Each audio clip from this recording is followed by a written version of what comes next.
இப்ப நீங்க வெளியே வரீங்கன்னா, இவ்வளவு நாளா வெளியே வராம மக்கள் கூட நிக்காம இன்னைக்கு நீங்க வெளியே வரீங்கன்னா, மழை பெய்யும் போது ஆம தலைய வெளியே நிட்டுற மாதிரி கரெக்டா உங்க தேவைக்கு ஏற்ற மாதிரி நீங்க வெளில வரீங்கன்னா, அப்ப நம்ம கேட்கணும் எதுக்காக வரீங்க. சோ நீங்க சிஎம் ஆகணுன்றதுக்காக வெளியே வருவீங்க, நாங்க உங்களை சிஎம் ஆக்கணுமா? கேம்பெயினுக்கு வராரு அவர், மக்கள் பிரச்சனைக்கு வரல, கேம்பெயினுக்கு வராரு. அதுவும் அவர் வசதிக்கு ஏற்ற மாதிரி சாட்டர்டே டேட்டை ஃபிக்ஸ் பண்றாரு. இவங்க கிட்ட அஜெண்டா இல்ல, ஐடியாலஜி இல்ல, அரசியல் இல்ல. ஆனா நீங்க தேவையே இல்லாம ஒரு பர்பஸ் இருக்குல்ல, ஒரு நோக்கமே இல்லாம ஒரு 10,000 பேரை திரட்டும் போது இது எதுக்கு இந்த தேவையில்லாத அசௌரியம் அப்படின்றதுதான் நம்மளோட கேள்வி. ஸோ இப்போ இவங்க கிரியேட் பண்ற நரேட்டிவ் என்னன்னா, டிவிகே வர்சஸ் டிஎம்கே அப்படின்ற ஒரு ஃபேக்கான ஒரு போலி நரேட்டிவை பில்ட் பண்றாங்க. இவங்களும் திமுக எதிர்க்கல, அவங்களும் டிவிகே எதிர்க்கல, ரெண்டு பேரும் இந்த கூட்டு கலவாணித்தனம் பண்ற மாதிரி அடிக்கிற மாதிரி ஒரு தோற்றத்தை கிரியேட் பண்றாங்க. இது இந்த சர்க்கஸ்லாம் நடக்கும்போது இபிஎஸ் அங்க கேம்பெயின் பண்ணிட்டு இருக்காரு. 100 தொகுதிக்கு மேல அவர் சுற்றுப்பயணம் நடத்திருக்காரு. அதை பத்தி ஒரு பேச்சு இல்லை. நெற்றிக்கண் திறப்பினும் குற்றம் குற்றமே.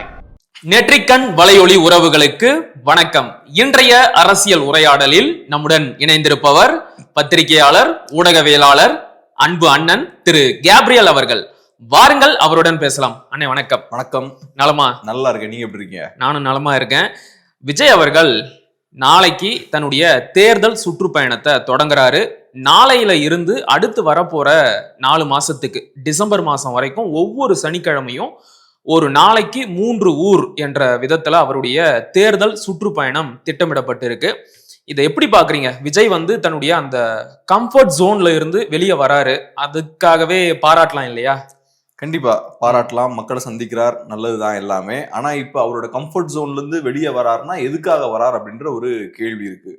ஒரு அரசியல் கட்சின்ற ஒரு இன்ஸ்டிடியூஷன் எடுத்துக்கிட்டோம்னா மக்களுக்காக செயல்படும், மக்களுக்கு சேவை பண்றதுக்கு தான் ஒரு கட்சி. அப்ப மக்கள் பிரச்சனைகள் எடுத்து பேசணும், மக்களோட நின்று போராடணும், என்னென்ன பிரச்சனைகள் அவங்களுக்கு இருக்கோ அதை ஐடென்டிஃபை பண்ணணும், பேசப்படாத விஷயங்களை வெளியே கொண்டு வரணும். இதுதான் அந்த கட்சியோட செயல்பாடா இருக்கணும். ஸோ ஒரு 5 வருஷம் இருக்குன்னா 4.5 வருஷம் இந்த வேலையை பண்ணணும். ஒரு 6 மாசம் நீங்க கேம்பெயின் பண்ணலாம். எலெக்ஷன் கிட்ட வரும்போது அப்கோர்ஸ் நீங்க கேம்பெயின் பண்ணலாம். கேம்பெயின் பண்ணும் போதும் நீங்க 4.5 வருஷம் போராட்டம், மக்கள் பிரச்சனை எல்லாம் கையில் எடுத்திருப்பீங்கல்ல, அதெல்லாம் ஒண்ணு சேர்த்து அந்த கேம்பெயின்ல நீங்க பிரசன்ட் பண்ணணும். நாங்க இதையெல்லாம் பண்ணோம் அப்படின்னு சொல்லி ஓட்டு கேட்கணும். ஆமா, இதுதான் ஒரு நியாயமான அரசியல் கட்சியோட செயல்பாடா இருக்கும். இப்ப விஜய் அவர்கள் என்ன பண்றாருன்னா, கட்சி ஆரம்பிச்சதுல இருந்து ரொம்ப குவைட்டா இருக்காரு, பெருசா எதுவுமே அரசியல் ரீதியா செயல்படாம இருக்காரு. அதுக்கப்புறம் எலெக்ஷன் வரும்போது கேம்பெயினுக்கு வராரு. அவர் மக்கள் பிரச்சனைக்கு வரல, கேம்பெயினுக்கு வராரு. அதுவும் அவர் வசதிக்கு ஏற்ற மாதிரி சாட்டர்டே டேட்டை ஃபிக்ஸ் பண்றாரு. சோ இதுல நம்ம புரிஞ்சுக்க வேண்டிய விஷயம் என்னன்னா, அவரோட தேவைக்கு அங்க வராரு. அவரோட தேவை என்ன? சிஎம் ஆகணும், டிவிக்கே அதிகாரத்தை கைப்பற்றணும். சோ அவரோட தேவையில இருந்து இத பண்றாரு. அப்ப நம்ம மக்களா நம்ம தேவையில இருந்து நம்ம பார்க்கணும். எனக்கு நிறைய பிரச்சனைகள் இருக்கு, அதெல்லாம் பத்தி பேசாம உங்களுக்கு சிஎம் ஆகணும் அப்படின்ற இடத்துல இருந்து நீங்க அரசியல் அணுகுறீங்க அப்படின்னு பார்க்கும்போது ரொம்ப தவறா இருக்கு. ஸோ அதனால ஒரு கட்சி இந்த மாதிரி டேட்டை ஃபிக்ஸ் பண்ணி கரெக்டா எலெக்ஷனுக்கு முன்னாடி என் தேவைக்கு ஏற்ற மாதிரி வருவேன்றதே தப்பு. மக்களோட தேவைகள் தமிழ்நாடு முழுக்க ஒவ்வொரு சைட்லயும் ஒவ்வொரு தேவை இருக்கும், நிச்சயம் ஒவ்வொரு பிரச்சனை இருக்கும், 365 டேஸும் பிரச்சனை இருக்கும். ஸோ நீங்க இந்த மாதிரி டேட்லாம் ஃபிக்ஸ் பண்ணி ஒர்க் பண்ணக்கூடாது. எங்கெங்க மக்களுக்கு என்னென்ன டைம்ல பிரச்சனை வந்தாலும் நீ அங்க போய் நிக்கணும். அதுக்கப்புறம் நீங்க இது எல்லாத்தையும் எடுத்துட்டு கேம்பெயின்ல பிரசன்ட் பண்ணலாம், மாநாட்டுல பிரசன்ட் பண்ணலாம், ஸ்டேஜ்ல. இவங்க இதுவரைக்கும் எந்த ஒரு மக்கள் அரசியலையும் முன்னெடுக்கவே இல்லை அப்படின்னு சொல்லிட முடியுமா? இப்ப பரந்தூர் விமான நிலையத்திற்கு எதிராக தொடர்ந்து போராடிக்கிட்டே இருக்கிறாங்க, வக்பு சட்ட திருத்தத்திற்கு எதிராகவும் போராடுறாங்க, ஆணவ படுகொலைக்கு எதிராக உச்சநீதிமன்றத்திலேயே வழக்கு போட்டு இருக்கிறாங்க. இப்படி சில விஷயங்களை சொல்லலாம் இல்லையா? அவங்களும் சில போராட்டங்களை முன்னெடுத்துக்கிட்டு தானே இருக்கிறாங்க. இப்ப என்னோட கேள்வி என்னன்னா, இந்த மாதிரி ஒரு 2 வருஷத்துல 4 விஷயங்களை பண்றதுக்கு ஒரு கட்சி தேவையா? இப்ப நீங்க சொன்ன இந்த பிரச்சனைகளை கையில் எடுக்கிறதுக்கு டிவிகேவோட பெட்டரான கட்சிகள்லாம் இருக்காங்க. இப்ப நீங்க சொன்னீங்க ஆணவ கொலைக்கு எதிராக சிறப்பு சட்டம் வேணும் அப்படின்ற கோரிக்கையோட அவங்க உச்சநீதிமன்றம் போறாங்க இல்லையா? அவங்களுக்கு இப்ப வரைக்கும் கவின் அப்படின்ற அந்த நேமை யூஸ் பண்ண முடியல, கவினோட ஆணவ கொலையை கண்டிச்சு இன்னைக்கு வரைக்கும் பேச முடியல. அதுலயே அவங்களுக்கு சிக்கல் இருக்கு. சோ ஒரு காரியத்தை கையில் எடுக்கிறீங்க, அதை முழுமையா அவங்களால கையில் எடுக்க முடியல. இப்ப இந்த இஷ்யூ எடுத்துக்கிட்டோம்னா வேற நிறைய கட்சிகள் தமிழ்நாட்டுல இதை விட பெட்டரான ஸ்டாண்ட் எடுத்திருக்காங்க. சோ நீங்க புதுசா ஒரு கட்சி ஆரம்பிச்சதே எதுக்குங்க? இங்க இருக்கக்கூடிய பிரச்சனைகள் நிறைய இருக்கு, அதை பேசுறதுக்கு கட்சிகள் இல்ல. சோ இவங்க செய்யாத வேலைகளை நம்ம செய்யணும் அப்படின்றதான லாஜிக். நான் தான் உண்மையான மாற்று. இங்க திராவிட கட்சிகள் சரியில்லை, மக்களுக்கு நிறைய பிரச்சனைகள் இருக்கு, மாற்று அரசியல் பேசுறவங்களும் சரியில்லை. சோ உண்மையான மாற்று நான் தான்றதான் உங்களோட கிளைம். அப்படி இருக்கும்போது தமிழ்நாட்டுல இல்லாத பிரச்சனையா? ஆயிரக்கணக்கான பிரச்சனைகள் இருக்கு. திசைக்கு ஒரு பிரச்சனை இருக்கு. அப்ப நீங்க எவ்வளவு பிஸியா இருக்கணும். தினம் நீங்க பிரச்சனைகள் எடுத்து மக்களோட நின்று போராட்டம் நடத்தி மக்களுக்கு ஒரு துணையால நீங்க இருக்கணும். கண்டிப்பா. ஆனா அதை பண்ணாம நீங்க என்ன பண்றீங்க? அப்படியே 2 வருஷமா இருக்கீங்க. 2 வருஷத்துல உங்களோட அரசியல் செயல்பாடு என்னன்னு கேட்டா மாநாடு நடத்தணும்பாங்க, அப்புறம் இப்ப கேம்பெயினுக்கு போறாரும்பாங்க. அது அரசியல் செயல்பாடு கிடையாது. அது மாநாடு நடத்துறதுன்றது அது ஒரு விதமான ஒரு கேம்பெயின் தான். இதுவும் ஒரு பிரச்சாரம் தான். நீங்க என்ன இஷ்யூஸை கையில் எடுத்திருக்கீங்கன்றதான் அரசியல். அதுதான் உங்களோட அரசியல் செயல்பாடு. நாங்க இந்த இஷ்யூ எடுத்திருக்கோம், இந்த மாதிரி இதை ஹேண்டில் பண்ணிருக்கோம், இவ்வளவு போராட்டங்கள் நடத்தியிருக்கோம், ஸ்டார்டிங்ல இருந்து இன்னைக்கு வரைக்கும் அந்த இஷ்யூவை நாங்க ஸ்ட்ராங்கா கையில் எடுத்து கொண்டு போயிருக்கோம்னு உங்களால சொல்ல முடியுமானா எதுவுமே சொல்ல முடியாது. அது போக உங்களுக்கு ஐடியாலஜியும் கிடையாது, அதை பத்தின புரிதலும் கிடையாது.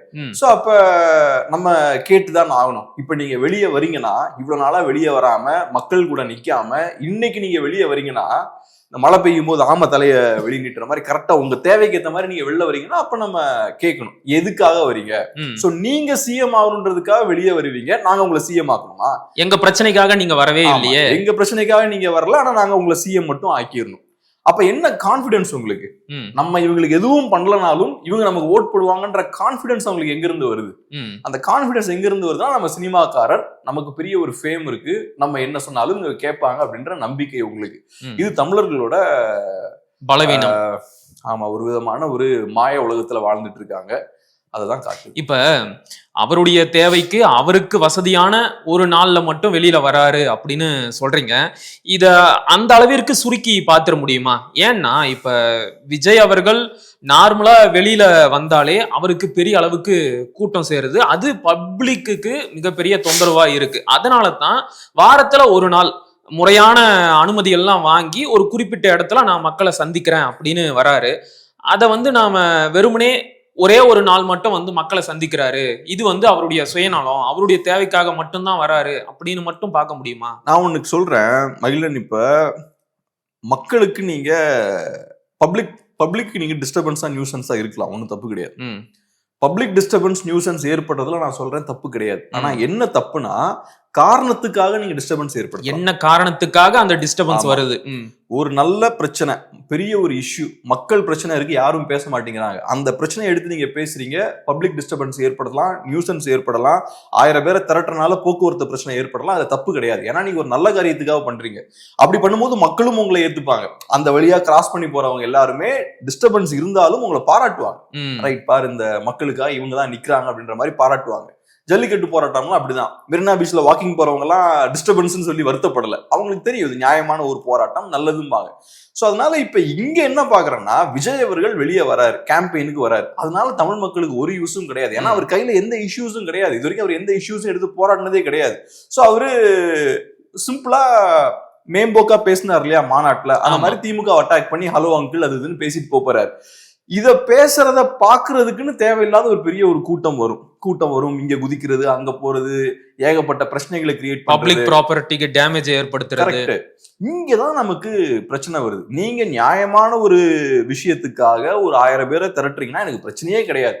ஆனா இங்க என்ன நடக்குதுன்னா, ஒரு ஃபேன் கிளப் ஈவென்ட் ரோட்ல நடக்குது. இப்ப அது ஃபேன் கிளப் ஈவென்ட் ஒரு மண்டபத்துல நடக்கிற வரைக்கும் நமக்கு பிரச்சனை இல்லை. இப்போ ரோட்ல ஒரு ஃபேன் கிளப் ஈவெண்ட் நடக்கும்போது என்ன ஆகுதுன்னா, டிராபிக் வருது, இந்த பிரச்சனைகள்லாம் வருது. ஸோ அங்கதான் நமக்கு சிக்கல் வருது. இவங்க கிட்ட அஜெண்டா இல்ல, ஐடியாலஜி இல்ல, அரசியல் இல்ல.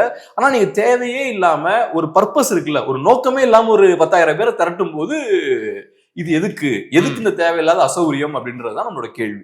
இப்ப அடுத்ததா இந்த பரப்புரையின் போது அவர் யாரை அதிகமா டார்கெட் பண்ணி பேசுவாரு அப்படிங்கிறது மிகப்பெரிய கேள்விக்குறியா இருக்கு. ஏன்னா மதுரை மாநாட்டிலேயே அதிமுகவை தான் ரொம்ப அதிகமா டேமேஜ் பண்ணாரு. தன்னை அடுத்த எம்ஜிஆர் ஆகவும் அதிமுகவோட வாக்குகளை தன்னை நோக்கி ஈர்க்கிற விதமாகவும் தான் அந்த மாநாட்டில பேசினார். இந்த பரப்புரையிலையும் அதைத்தான் செய்வாரா? இப்ப டிவிகேவை பொறுத்தளவுல அவங்களோட மெயின் டார்கெட் டிஎம்கே தான். அந்த வேலையை அவர் செய்தாலே டேமேஜ் அதிமுகவுக்கு ஏற்படும். ஏன்னா திமுக எதிர்ப்பு அரசியல்ன்றது அதிமுகவோட அரசியல். ஸோ அந்த அரசியலை விஜய் கையில் எடுத்தாருன்னா பாதிப்பு அதிமுகவுக்கு தான். ஸோ இதுதான் பாயிண்ட். மதுரை மாநாட்டில் விஜய் என்ன பண்றாருன்னா, அதிமுகவை அட்டாக் பண்றாரு. எந்த ஆங்கிள் அட்டாக் பண்றாரு? அதிமுக பலவீனமா இருக்கு அப்படின்ற ஒரு ஆங்கிள் இருந்து அட்டாக் பண்றாரு. அடுத்தது அதிமுகவோட முக்கிய தலைவர்களை கையில் எடுக்கிறார். அந்த அடையாளங்களை கையில் எடுக்கிறார். சோ விஜய் பண்ற விஷயம் என்னன்னா, ஒண்ணு அதிமுக செய்யக்கூடிய வேலையை அவர் செய்யறார், அதாவது திமுக எதிர்ப்பை பண்றார்.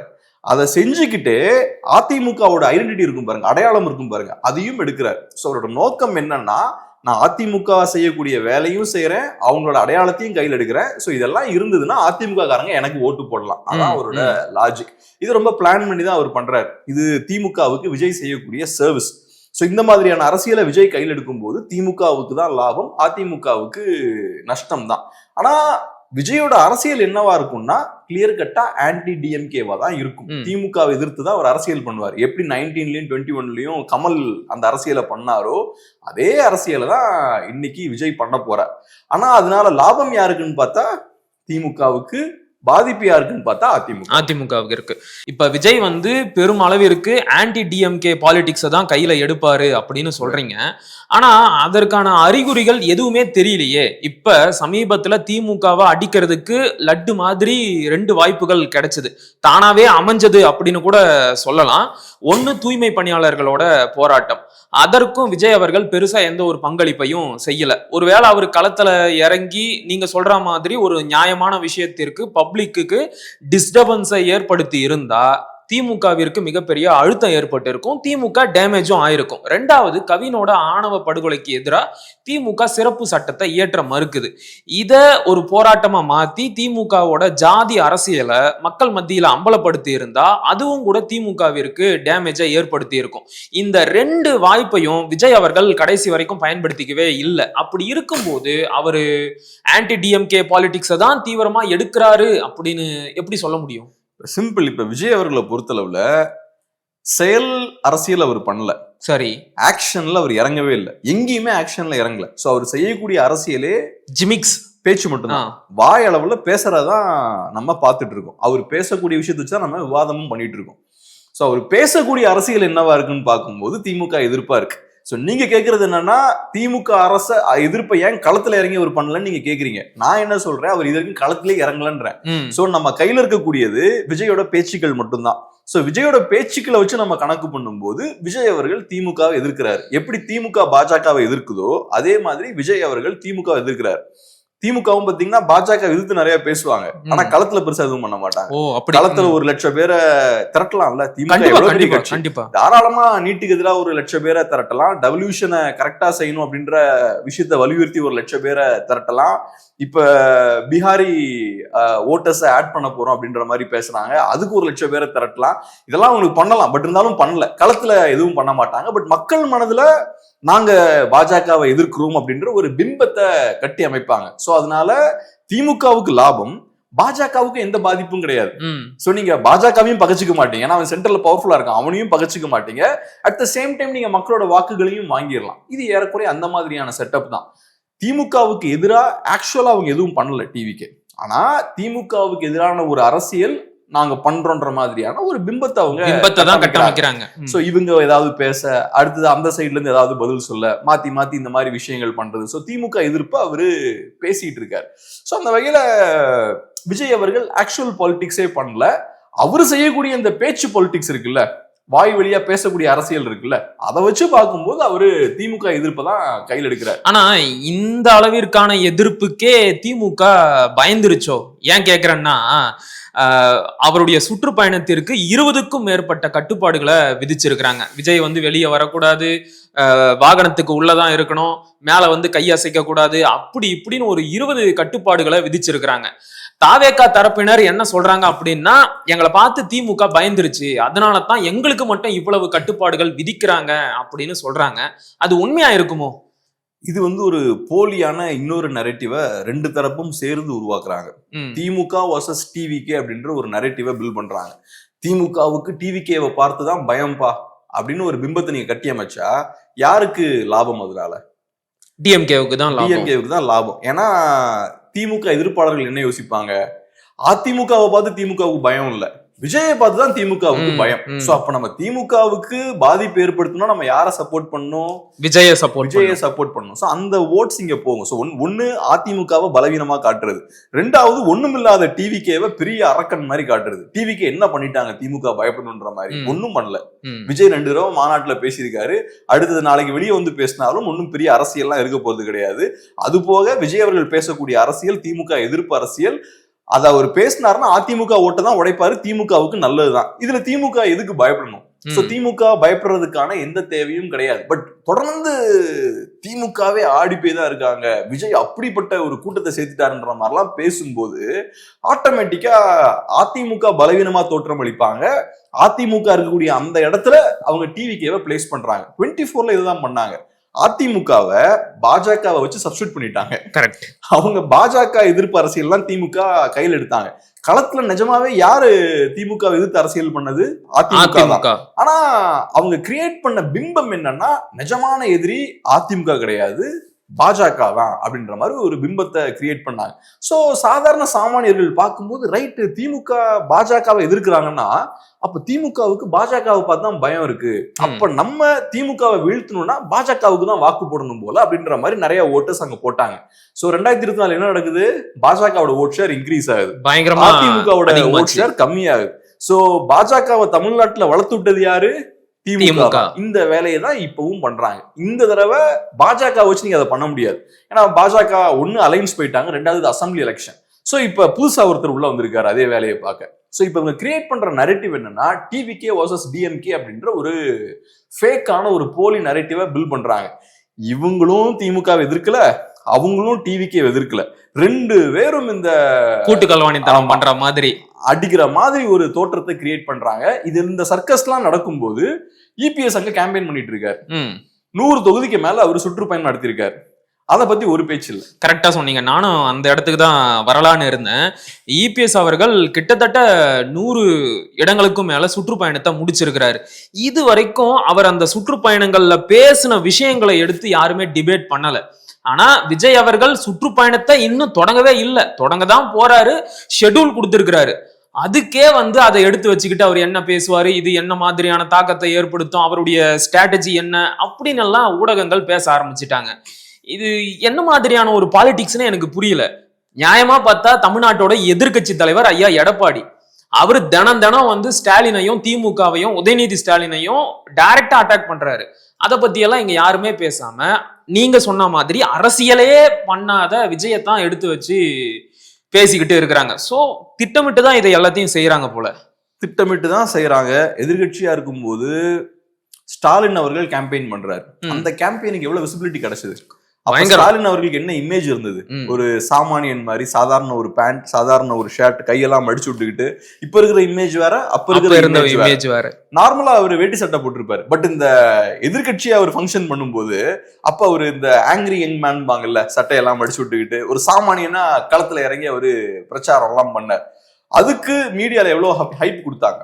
சோ இப்ப அதுல 100ல 1 பங்கு இபிஎஸ்க்கு அவங்க கொடுக்கல. சோ இவங்களை பொறுத்தளவுல ரொம்ப சிஸ்டமேட்டிக்கா என்ன பண்றாங்கன்னா, இபிஎஸ் பேசக்கூடிய விஷயங்களை அப்படியே பாய்காட் பண்றாங்க, இருட்டடிப்பு பண்றாங்க. அதை மீடியால காட்டுறது கிடையாது.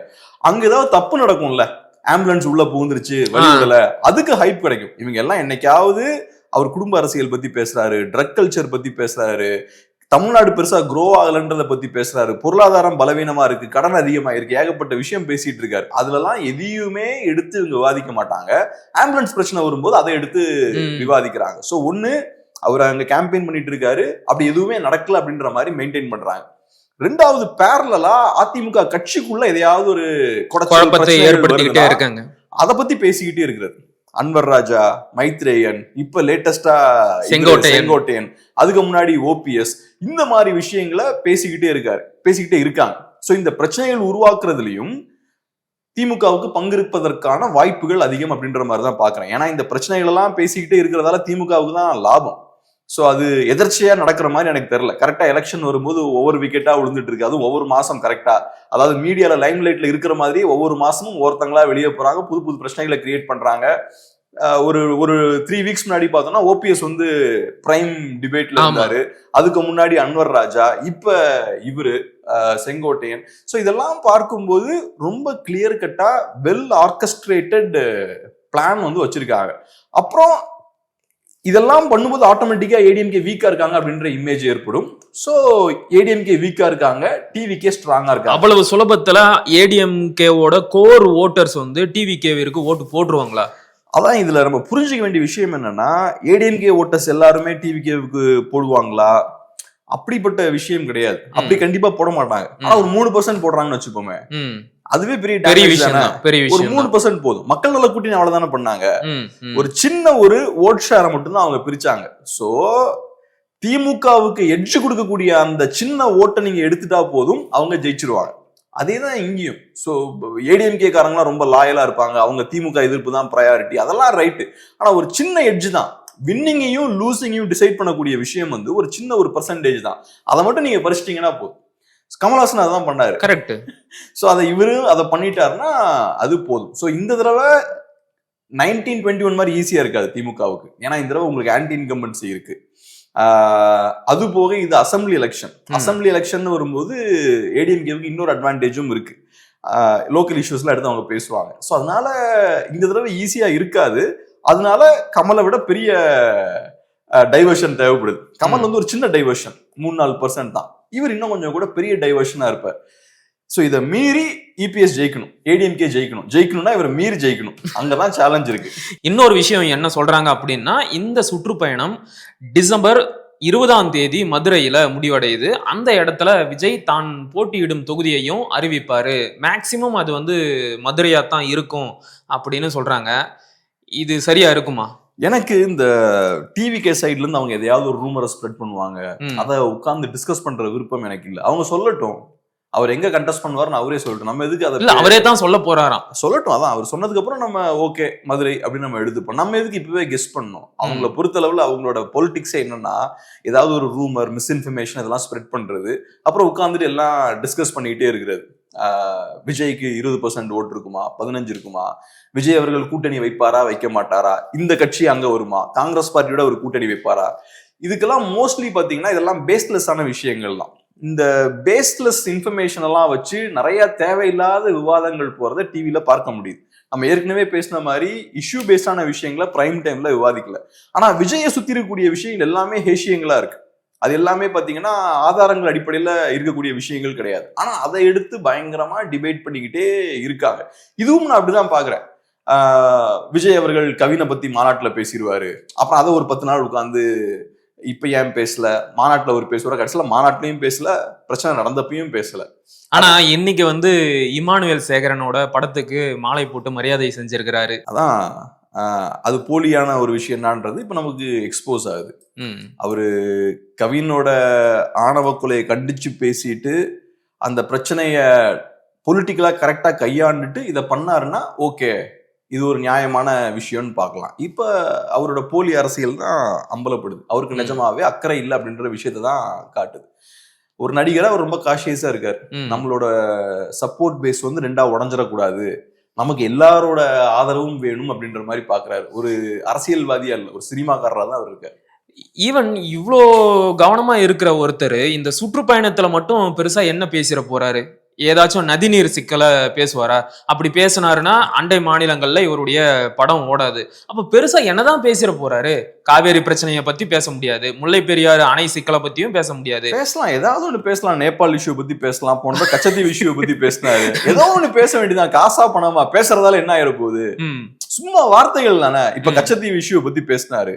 சோ இவர் பேசின உடனேயும் அடுத்தது இந்தியன் கவர்மெண்ட் வந்து படைகளோட போய் அதை மீட்டு கொண்டு வர போறாங்களா? அவங்க எதுவும் செய்யல. ஆனா இலங்கை அதிபரே அதற்கு கண்டனம் தெரிவிச்சாரு இல்லையா? என்னன்னா எதுவும் நடக்க போறது இல்ல. உங்களுக்கு நிஜமாவே மாற்றம் வரணும்னா நீங்க களத்துல இறங்கி இங்க இருக்கக்கூடிய ஸ்டேட் கவர்மெண்ட் மேல பிரஷர் போடணும். பிரஷர் போட்டு அப்புறம் ஸ்டேட் கவர்மெண்ட் சென்ட்ரல் கவர்மெண்ட் மேல பிரஷர் போடணும்.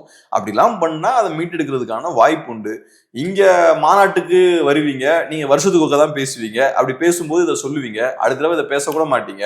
அப்புறம் அவங்களா தூக்கி கொண்டு வந்து அப்படி கொடுத்துருவாங்களான்னு அவங்களுக்கு தீவை.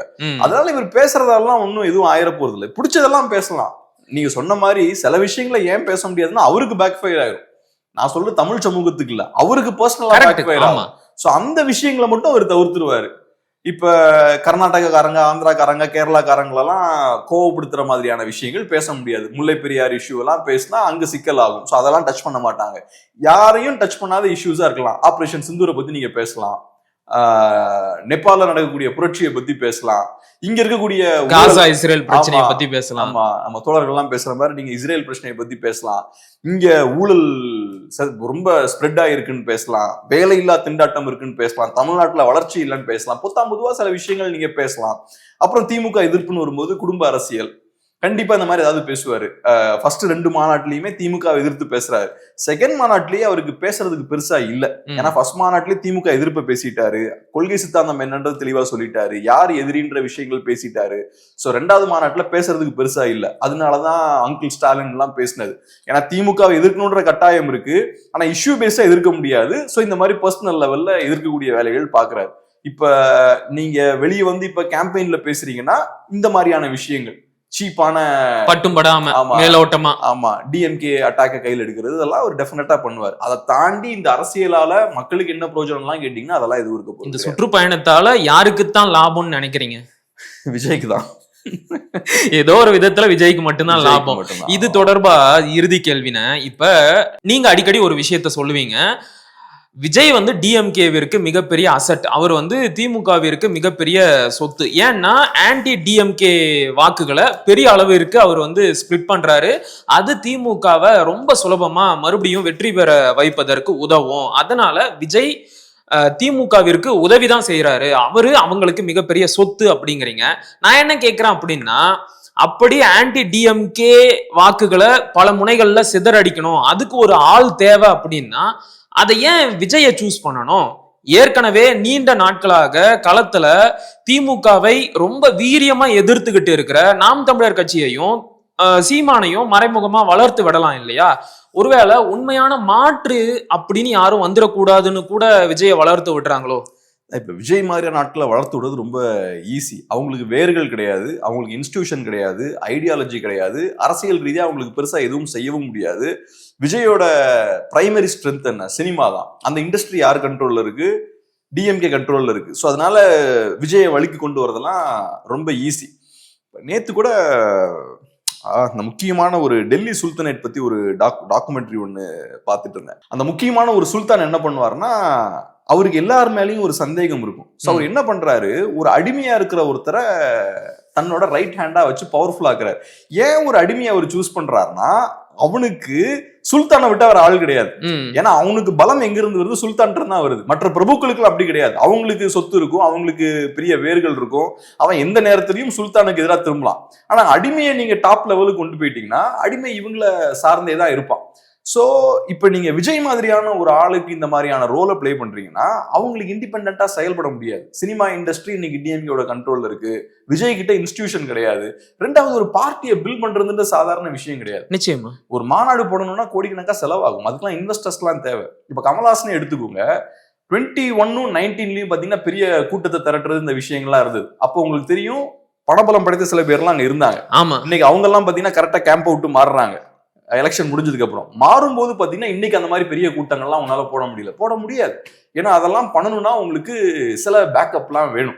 ஸோ அதெல்லாம் கொஞ்சம் கேர்ஃபுல்லா பாத்தீங்கன்னா உங்களுக்கு புரியும். இங்க இருந்து அங்க போவாங்க, அங்கிருந்து இங்க வருவாங்க, இந்த மூவ்மெண்ட்லாம் நம்ம பார்க்கலாம். அதனால விஜய் அவர்களுக்கு என்னன்னா, நீ இப்ப ஒரு பொலிட்டிக்கல் பார்ட்டிக்கு அந்த ரோலை கொடுத்தீங்கன்னா ஒண்ணு அதை சரியா பண்ண முடியாதுன்றது ஒண்ணு, ரெண்டாவது அவங்க அதை யூஸ் பண்ணி க்ரோவும் ஆயிடுவாங்க.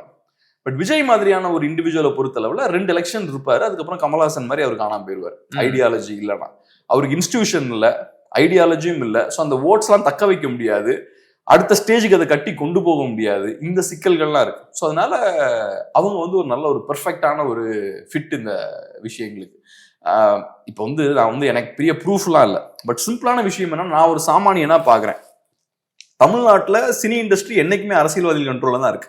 அம்மையார் ஜெயலலிதா அவர்கள் பதவியில இருக்கும் போதும் விஜய் அவர்களை வழி கொண்டு முடியுது அவங்களால. ஆமா, அப்படியே சும்மா கிரஷ் பண்ண முடியுது. இவரு ரொம்ப இறங்கி போய் தான் பேசுறாரு. கமல்ஹாசன் அவர்களையும் அதே மாதிரி நெருக்க முடியுது. அப்படி இருக்கும்போது இன்னைக்கு திமுக எந்த பிரச்சனையும் கொடுக்காம இவர் அலோவ் பண்றாங்கன்னா சும்மா அலோவ் பண்ண மாட்டாங்கல்ல, அவரால இவங்களுக்கு லாபம் இருக்கு. ஆமா, இவங்க நினைச்சாங்கன்னா இவங்க கிட்ட இருக்கக்கூடிய சினி பவர் இருக்கலாம். சொல்றது அரசு இயந்திரத்தெல்லாம் விட்டுருங்க, இவங்க கிட்டயே சினிமா இருக்கு, டிஸ்ட்ரிபியூஷன் இருக்கு, இந்த விஷயங்கள்லாம் இருக்குல்ல, இதை வச்சே கிரஷ் பண்ணிடலாம். பட் அதெல்லாம் எதுவும் பண்ணாம விஜய்க்கு அப்படியே டோரை கரெக்டா ஓபன் பண்ணி விட்டு நீ உள்ள வா. ஒருவேளை கிரஷ் பண்ணா அது விஜய்க்கு தானே லாபமா போகும். எப்படி லாபம் போகும்? மக்கள் வந்து இவங்க பாருங்க ஆட்சி அதிகாரத்தை கையில வச்சுக்கிட்டு விஜய்க்கு தொந்தரவு கொடுக்குறாங்க, அவருடைய படத்திற்கு தடை ஏற்படுத்துறாங்க அப்படின்னு மக்கள் எல்லோரும் விஜய் மேல ஒரு சிம்பத்தி உருவாகிறதுக்கு வாய்ப்பு ஏற்படும்ல. ஒன்னும் ஆகாது. ஜெயலலிதா பீரியட் என்னாச்சோ அதான் நடக்கும். அந்த மாதிரி அன்னைக்கு விஜய் அரசியல்ல இல்ல, அரசியலுக்கே வரமாட்டாரு. நீங்க போட்டீங்கன்னா, நீங்க பிரஷர் போட்டீங்கன்னா அரசியலுக்கே வரமாட்டாரு. அப்படி சொல்றீங்க, அவ்வளவுதான். ஏன் அன்னைக்கே கோவப்பட்டு பொலிட்டிக்ஸ்க்கு வர வேண்டியதானே? சிம்பிள்ங்க. அவரோட மெயின் ஸ்ட்ரென்த் வந்து சினிமா தான். இன்னைக்கும் அவரு வாரத்துக்கு ஒரு நாள் தான் அரசியலுக்கு வராரு. மீதி 6 நாளும் அவர் சும்மா இருக்க மாட்டார்ல. அவர் என்ன பண்ணிட்டு இருப்பாரு? சினிமா சார்ந்தது அதாவது பண்ணிட்டு இருக்கணும். சோ அவரோட ப்ரையாரிட்டி இன்னைக்குமே சினிமாவா தான் இருக்கு. எலெக்ஷனுக்கு இன்னும் 6 மாசம் தான் இருக்கு. பட் இன்னைக்கும் அவரோட ப்ரையாரிட்டி சினிமாவா தான் இருக்கு. நான் சொல்றேன், இப்போ ஒரு சினிமா ரிலீஸ் பண்ண போறாரு ஜனநாயகன். எலெக்ஷன் முடிஞ்சதுக்கு அப்புறமும் அவர் கண்டிப்பா படங்கள் பண்ணுவார். அவர் படங்கள் பண்ணாமலாம் கண்டிப்பா இருக்க மாட்டார். அவர் படங்கள் பண்ணுவார். அவரு ரொம்ப டெடிகேட்டடான ஒரு சினிமா பர்சன். அதனால அவரோட ஃபோக்கஸ் அதுதான், அவரோட ஸ்ட்ரென்த்தும் அதுதான். விஜய்க்கு இந்த பவர் எங்க இருந்து வருது? சினி இண்டஸ்ட்ரியில இருந்து தான் வருது. கரெக்ட். நீங்க அவரோட சோர்ஸை கிரஷ் பண்ணீங்கன்னா அவர் ரொம்ப சுலபமா ரிவர்ஸ் போயிடுவார். இது விஜய்க்கு மட்டும் இல்ல, எல்லா ஸ்டார்ஸுக்குமே பொருந்தும். உலகத்துல இருக்க எல்லா ஸ்டார்ஸுமே என்னைக்கு அவங்க கவர்மெண்ட்லாம் சேலஞ்ச் பண்ண மாட்டாங்க. இன்ஃபேக்ட் அவங்க பண்ணக்கூடிய விஷயங்கள்லாம் பாத்தீங்கன்னா அதிகாரத்துல உட்கார்ந்து இருக்கவங்களுக்கு ஏதுவான நிறைய விஷயங்கள் பண்ணுவாங்க. ஆனா அமெரிக்காவிலேயே கூட ரொனால்ட் ரீகனே அதிபர் ஆகி இருக்கிறாரு இல்லையா? அவரு ஒன்றும் பெரிய ஸ்டார்லாம் கிடையாது. அவர் பெரிய ஸ்டாரும் கிடையாது. அவர் வந்து சினிமாவை அடிப்படையா வச்சு அவர் பவருக்கு வந்தவரும் கிடையாது. ஜெலன்ஸ்கி உக்ரைனோட அதிபர் ஆகி இருக்கிறாரு. ஜெலன்ஸ்கிக்கு அவரோட காமெடி கெரியர் இருக்குல்ல, அது ஒரு நெகட்டிவ் தான். அவர் எல்லாரும் இன்னைக்கும் காமெடியனா அவரை ஓட்டிட்டு இருக்காங்க. ரொனால்ட் ரீகன் எல்லாம் எடுத்துக்கிட்டீங்கன்னா அவர்லாம் பெரிய லீடருங்க. அவரு நடிகரா இருந்தாருன்றது ஒண்ணு. ஆனா அவர் நடிகரா இருந்தனால அவர் இவ்வளவு பெரிய பொலிட்டிஷியனா மாறல. அவரோட ஸ்பீச் எல்லாம் கேட்டீங்கன்னா ரொனால்ட் ரீகனோட ஸ்பீச் எல்லாம் அவ்வளவு பவர்ஃபுல்லா இருக்கும். ரொம்ப ஷார்ப்பா, ஷ்ரூடா, தைரியமா, தில்லா பேசுவார். அதே மாதிரி அவருக்கு இருக்கக்கூடிய அரசியல் புரிதல், பொருளாதாரம் சார்ந்த புரிதல், இது எல்லாமே ரொம்ப எக்ஸ்ட்ராடினரியா இருக்கும். ஸோ ரொம்ப சாலிடான ஒரு மனிதர். ஒரு கேம்பெயின்ல பேசும்போது டம்னு ஒரு பலூன் வெடிக்கும். டக்குன்னு வெடிக்கும் போது உடனே குயிக்கா அவர் என்ன பண்ணுவாரு? யூ மிஸ் மீ அப்படின்னு சொல்லிட்டு திருப்பி போவாரு. ஸ்பான்டேனியஸ் அடிக்கிறார். விஜய் வந்து அந்த அளவிற்கு போல்டான ஒரு லீடர் கிடையாது. ரொனால்ட் ரீகன்லாம் வேற கேட்டகரி. அப்படியே சாலிடா அவரோட ஸ்பீச் எல்லாம் எப்பயும் போட்டு பாருங்க. ரீகனோட ஸ்பீச் எல்லாம் வேற பவர்ஃபுல்லான ஒரு இண்டிவிஜுவல். சும்மா ஷார்ப்பா ஒவ்வொரு வார்த்தைகளையும் அப்படியே கரெக்டா அரேஞ்ச் பண்ணுவார். அவங்க கேட்டகரிலாம் கம்ப்ளீட்டா டிஃப்ரெண்டான குரூப்ல இருக்கக்கூடிய அவங்களெல்லாம் நம்ம சேர்க்க முடியாது. ஆனா நார்மலா நடிகர்கள் எடுத்துக்கிட்டீங்கன்னா நடிப்புன்றது ஒரு கிளாமரான ஒரு இண்டஸ்ட்ரியல். கரெக்ட். பெரிய பெரிய ஸ்டார்ஸை ப்ரொடக்ஷன் கம்பெனிஸ் நினைச்சாங்கன்னா சும்மா 2 வருஷத்துல இல்லாம பண்ணிடுவாங்க. கம்ப்ளீட்டா கிரஷ் பண்ணிடுவாங்க. இந்த உலகம் ஃபுல்லா நம்ம பார்க்கலாம். தமிழ்நாட்டிலயுமே பெரிய ஸ்டார்ஸ் நிறைய பேர் பட்டுன்னு காணாம போயிருக்காங்க. வடிவேல் பட்டுன்னு காணாம போயிருக்காரு. அவர் பெரிய ஸ்டார் தான், மார்க்கெட்லயே அவர் தான் டாப். ஆனா அவர் கொஞ்ச நாள் திடீர்னு காணாம போயிட்டாரு. அவரை வச்சு படம் பண்றதுக்கு சின்ன சின்ன ப்ரொடியூசர்ஸ், சின்ன சின்ன படங்கள் கூட இல்ல. இதை நம்ம எப்படி புரிஞ்சுக்கலாம்? அதே மாதிரி மெல் கிப்சன் பாத்தீங்கன்னா ஹாலிவுட்ல நான்லாம் சின்ன பையனா இருக்கும்போது ரொம்ப பிடிக்கும். பிரேவ் ஹார்ட்லாம் பண்ணவர். அருமையான படம். பிரேவ் ஹார்ட் அவரே டைரக்ட் பண்ணி அவரே ஆக்ட் பண்ணிருப்பாரு. பெரிய ஒரு ஜீனியஸ் அவர். Extraordinary actor, extraordinary director. அவர் டைரக்ஷன்லயும் ஜீனியஸ். அவரு ஸ்டுடியோஸ் எல்லாம் சேலஞ்ச் பண்ணி பேஷன் ஆஃப் தி கிரைஸ்ட்னு ஒரு படம் எடுக்கிறாரு. ஸ்டுடியோஸை மீறி அந்த படத்தை ரிலீஸ் பண்ணி அது ஹிட்டும் ஆயிருது. அதுக்கப்புறம் பார்த்தாங்க இவன் நம்ம சிஸ்டமையே இவன் சேலஞ்ச் பண்றான், இவனுக்கு ஒரு பாயசத்தை போட்டுற வேண்டியதான்னு போட்டாங்க. அதுக்கப்புறம் அவர் ஒரு 10 வருஷம் வெளியே வரல. இப்ப ஆளையே காணும். ஆமா, கடைசி அப்புறம் லிட்டரலா கெஞ்சி பேசி எடுத்து கடைசியில ஒரு வாய்ப்பு கொடுத்தாங்க. ஹேக்ஸா ரிட்ஜ் அப்படின்னு ஒரு படம் பண்ணாரு. நல்லா ஓடிச்சு. ஒரு 3-4 இயர்ஸ் முன்னாடி ஆஸ்கர் எல்லாம் கிடைச்சது. செகண்ட் வேர்ல்டு வார்ல ஜப்பான்ல நடந்த ஃபைட் எல்லாம் வச்சு ஒரு தீவை வந்து ஆக்குபை பண்றதுக்கான படம். சோ எப்படி அந்த தீவை போய் கைப்பற்றுறாங்க, என்னெல்லாம் நடக்குது, நல்லா நல்லா எடுத்திருப்பாரு அந்த படத்தை. சோ நான் ஏன் இதெல்லாம் சொல்றேன்னா, நடிகர்கள்ன்றவங்க அவங்க கவர்மெண்ட்டை சேலஞ்ச் பண்ற இடத்துலயோ அதிகார வர்க்கத்தை சேலஞ்ச் பண்ற இடத்துலயோ இருக்கக்கூடிய ஆட்கள் கிடையாது. யூஸ்வலா அவங்க இவங்களோட கண்ட்ரோல்ல தான் இருப்பாங்க. எல்விஸ் பிரெஸ்லி, மைக்கேல் ஜாக்சன் மாதிரியான பெரிய ஸ்டார்ஸ் எல்லாம் எடுத்துக்கிட்டீங்கன்னா கூட அவங்க லைஃப் ஃபுல்லா இவங்க கிட்ட இருந்து தப்பிச்சு மீண்டு வரதுக்கு நிறைய முயற்சி பண்ணிருப்பாங்க. எல்விஸோட பயோகிராஃபி எல்லாம் பாத்தீங்கன்னா அவரே லிட்டரலா இருக்க மாஃபியாஸ் எல்லாம் கண்ட்ரோல் பண்ணுவாங்க. அவருக்கு அதை உடச்சிட்டு வெளில வர முடியாது.